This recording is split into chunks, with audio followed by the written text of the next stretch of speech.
My coworker exposed my affair in a meeting, so I work at this mid-sized marketing firm, and my desk is unfortunately right next to Linda, our 58-year-old office manager who thinks everyone's life is a Netflix drama she's the executive producer of. The woman is nosy on a supernatural level, asks about your lunch, your texts, your moods, like she's prepping a PowerPoint on your existence. I've asked her to chill so many times it might as well be in my email signature. Anyway, yesterday we're in this tense monthly client review meeting with 8 people, including the CEO, because this one client represents like 30% of our revenue. Stress is high. My boss Mike suggests a break to cool off and brainstorm. I say something casual like, sometimes stepping back helps you see things clearer. You know, normal team talk. That's when Linda, full volume, turns to me with a smirk and drops, "Well, Rachel certainly knows about stepping back from relationships, don't you? Especially when you're cheating on your fiancé with married men." You could have heard a Slack notification drop. Everyone went silent. My whole body lit up like a microwave burrito. I barely mumbled, "I'm not feeling well," before speed walking to the parking lot like I was trying to outrun shame itself. And yeah, the worst part, it was true. I've been having a messy affair with my neighbor David for about 3 months. He's married with 2 kids. I'm engaged to Tom, who's been nothing but good to me for 4 years. The only person I ever told about this was my therapist. I've been trying to work through my commitment issues before I destroy everything. Too late for that. But how did Linda find out? That question kept me awake all night. Then I remembered. Last week, she randomly mentioned seeing me walking in David's neighborhood. I thought it was just another one of her casual, creepy comments.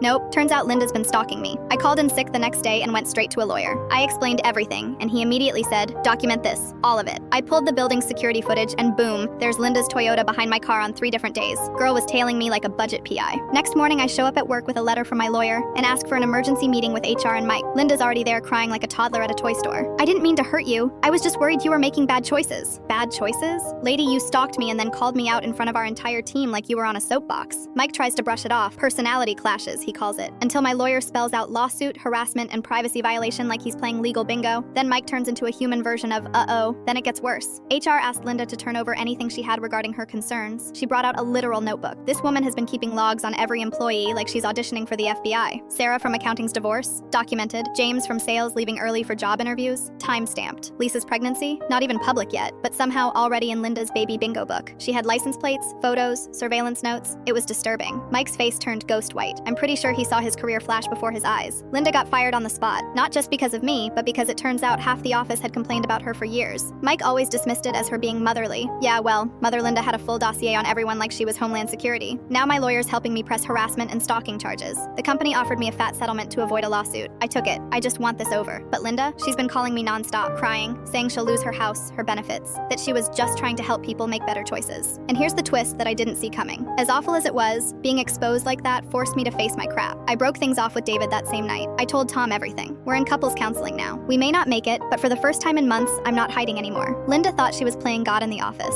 Instead, she just blew up her own life, and weirdly, helped me start repairing mine.